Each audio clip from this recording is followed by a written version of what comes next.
Viva Voz, com Vera Magalhães.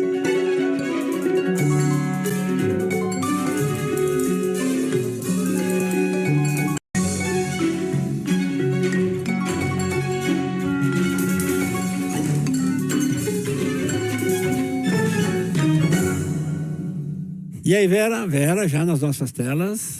Boa tarde, Sardenberg. Boa tarde, Cássia, ouvintes e todo mundo que nos assiste. Boa tarde, Vera. Vera, a prova definitiva de que o Biden foi muito mal no debate de ontem, Joe Biden, presidente, foi que o que mais se fala hoje nos Estados Unidos, sobretudo nos meios democratas, é quem poderia substituí-lo na corrida eleitoral. Pois é. Ganhou as ruas e também as páginas dos jornais esse debate, né, Sardenberg, que já corria um pouco nos bastidores, mas ninguém até aqui tinha tido coragem de tornar público. Porque o presidente, por tradição, tem a prerrogativa de se candidatar à reeleição. É muito raro alguém chegar a um presidente incumbente e dizer que ele não tem condições de disputar. E até aqui ninguém tinha tido coragem de tocar nesse assunto que muitos já especulavam por conta de algumas fragilidades, principalmente do ponto de vista cognitivo, que o presidente norte-americano vem apresentando em eventos públicos e apresentou no primeiro debate com Donald Trump ontem. Então foi um debate que foi um show de horrores, porque de um lado tinha alguém muito fragilizado nesse aspecto e de outro alguém disposto a mentir e a falsear a história como se não houvesse amanhã. Então é a pior escolha possível posta diante do eleitor americano. E tem um artigo muito importante hoje no New York Times. Exatamente, é do Thomas Friedman, né? Exato, e que está transposto também para o português no portal do Globo e no do Estadão. Então quem quiser ler tem essas duas versões em português, porque é um artigo que eu reputo histórico, que é de um dos principais analistas de política americanos, pondo pela primeira vez por escrito que a equipe de assessores do presidente e também a sua família deveriam ter a conversa mais dura possível com ele, mas para que ele pusesse ali a sucessão americana em disputa, se retirasse, dissesse que não vai disputar, e convocasse convenção do Partido Democrata. Ele diz que o Partido Republicano, se tivesse no seu interior dirigentes ali que pensam no país, deveria fazer o mesmo e banir Donald Trump da disputa, mas que ele sabe que não vai fazer porque o Trump domina toda a engrenagem e toda ali a cúpula do Partido Republicano. Então ele diz que o mundo está diante de duas rupturas muito graves, as mais graves da história da humanidade, uma de ordem tecnológica por conta da revolução da inteligência artificial e outra de ordem climática por conta da emergência aí que a gente tem, e que nenhum dos dois se mostrou no debate minimamente aparelhado para discutir essas questões. Ele fala que Biden é um bom homem, tem sido um bom presidente, mas que não tem condições de disputar e de exercer mais um mandato. E que, por sua vez, a volta do Donald Trump à Casa Branca, sendo que ele não fez nenhum tipo de meia-culpa, nenhuma admissão pelo golpismo, por ter tentado fraudar o resultado da eleição, por ter insuflado uma conspiração insidiosa contra o resultado da eleição que resultou em mortes no Capitólio, também mostram que ele não tem a menor possibilidade de permanecer. Então, um artigo muito corajoso, que deve colocar muita lenha na fogueira da sucessão norte-americana e que mostra, né, Sardenberg, uma característica da política que é muito marcante, que é esse personalismo, esse individualismo em detrimento das questões públicas. E aí a gente pode trazer para alguns exemplos recentes da história do Brasil.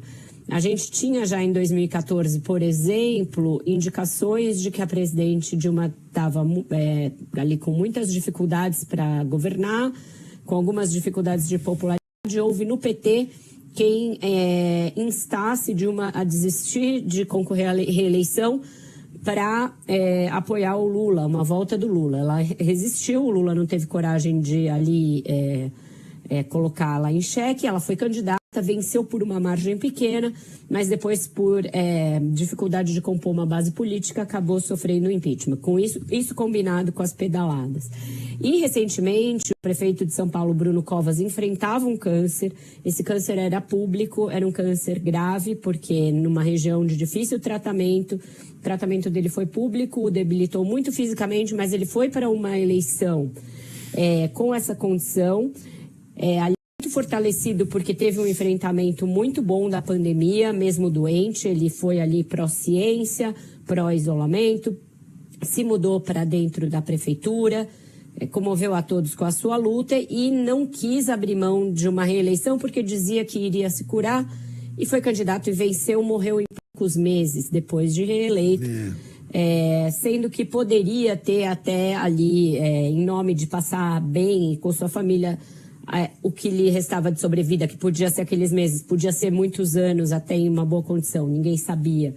Mas abrindo mão da política, e não o fez. Então, essa dificuldade que os políticos têm de abrir mão de uma ambição política em nome de um bem maior. Então, eu acho que isso está posto para os Estados Unidos, e a gente sabe que a sucessão dos Estados Unidos não diz respeito só aos Estados Unidos, por ser a maior potência, tanto do ponto de vista bélico, quanto econômico, quanto geopolítico.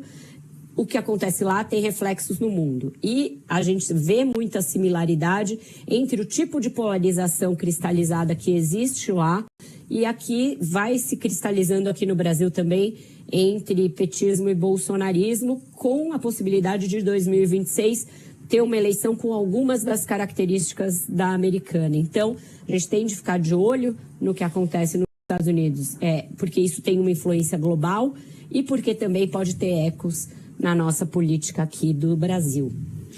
E só para completar, né, Vera, no caso lá da sugestão do Thomas Friedman, o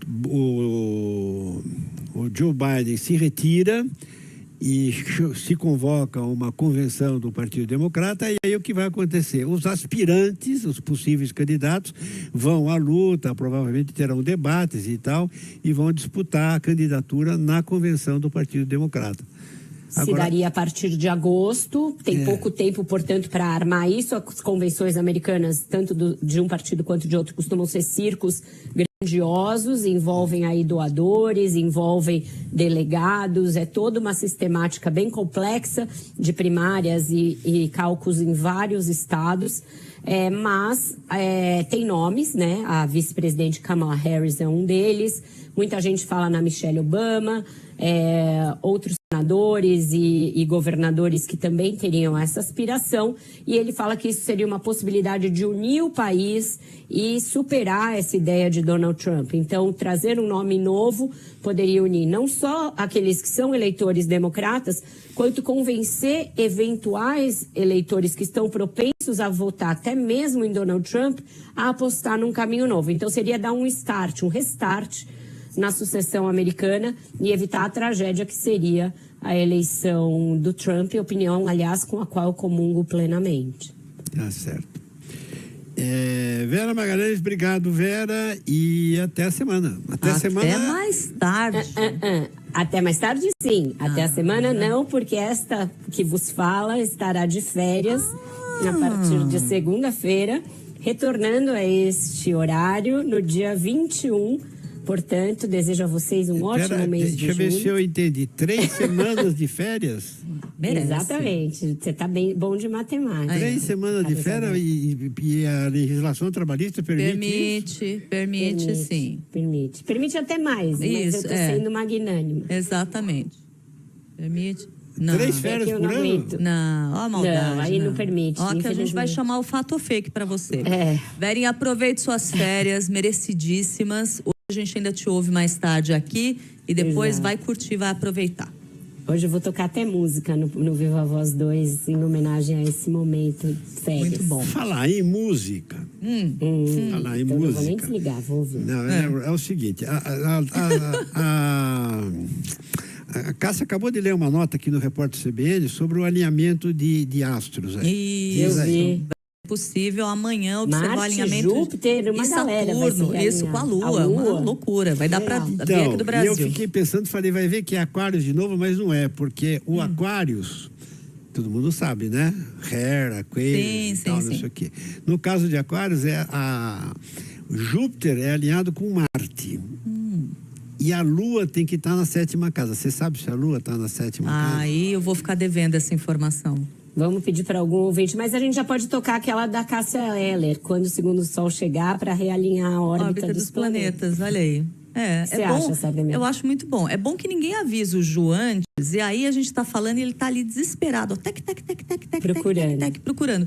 Mas ele é muito ligeiro, provavelmente ele vai achar o segundo sol antes que qualquer um de nós termine aqui as nossas falas, porque ele é bem para mais rápido. tarde, mas aí eu penso em alguma coisa Boa, na também segunda pensa edição. nisso aí, Vera Magalhães. Vou tocar essa. This is the dawning of the age Esse of Aquarius, também, que foi a que o é mais do Sardenberg tempo do falou. Carlos Alberto.